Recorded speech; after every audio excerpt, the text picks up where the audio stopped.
If you have spent more than a few seconds over the last 100 years watching television, reading newspapers, involved in global business, you can't help but acknowledge the sheer power of the United States of America. For years I have watched American television, read American news, and watched American politics. After all, love or hate the country, it influences all countries on the globe.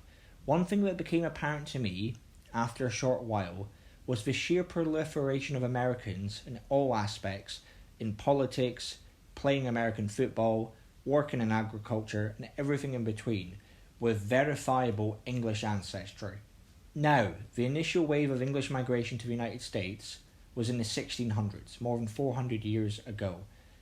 The group, English Americans, far less cohesive than others, and far less vocal about their ancestry than, say, the Italian or Irish Americans living in New England or near New York. They're still big in number. Let's start with some facts. The last time a reasonable census occurred to calculate how many Americans have English ancestry was back in 1980, 44 years ago. At the time, the United States population was 226.5 million people. That's more than 100 million less than what we have today. Of the 226 million people, 22% of the population at the time claimed to have English ancestry. However, many US demographers, sociologists, anthropologists consider this to be an undercount, and in some cases an extreme undercount.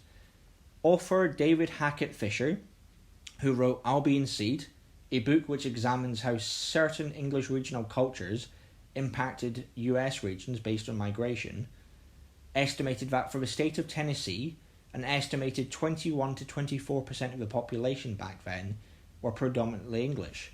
Fellow southern state Mississippi, back in the quoted 1980 census, had 656,000 people claim to have English ancestry, out of 1.946 million at the time, which is the equivalent of 38%. In a different part of the US, in the Rocky Mountains, the state of Utah, characterized by a large LDS, which means Latter-day Saints Mormon population, consistently claims English to be the most common ancestry. In the most recent US Census, 2020, 26% of Utah's population claimed to have English heritage. And in some counties, it's more than that. Davis County had more than 30% of the population claim English ancestry. That's the equivalent of 90,000 people. This could be perhaps because in Latter-day Saints culture and in the Mormon Church, they're very good at compiling records. So the average person in Utah, compared to, say, Alabama or Virginia, is far more clued up about their heritage. Possibly, it could also be because some of the migration to Utah from England was more recent than, say, compared to the southern states. On a political level, every single US president except three, Donald Trump, who has Scottish heritage on his mother's side, German-American heritage on his father's side, John F. Kennedy, whose family migrated from Ireland in the late 1800s, and Martin van Buren, who was born into a Dutch-American family, all have English ancestry to some degree. The current US President, Joe Biden, who identifies as an Irish-American, has English roots in the county of Sussex on his father's side, but he rarely talks about this. Barack Obama, who was born to a Kenyan father and a white mother from Kansas, she has mostly English ancestry, going back to the 1600s. What prevents a mass instance of English American self-identification is complicated.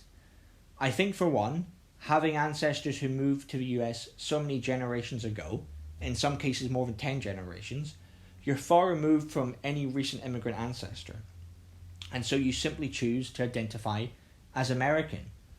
The most common groups of people who are likely to tick American on the census box are Old Stock or Colonial English Americans and Scots-Irish Americans. The term Scots-Irish itself is not used in the UK, but it essentially refers to Protestants who were living in Ireland who had heritage from Northern England and Southern Scotland. So again, by extension, a lot of Scots-Irish will have English heritage. I think another reason is perhaps in the early centuries of American culture and society, there was a lot of conflict with the UK. Many English Americans, or people who'd go on to become English Americans, were fighting freedom from a very complicated toxic class system, which in many people's eyes still characterises the UK.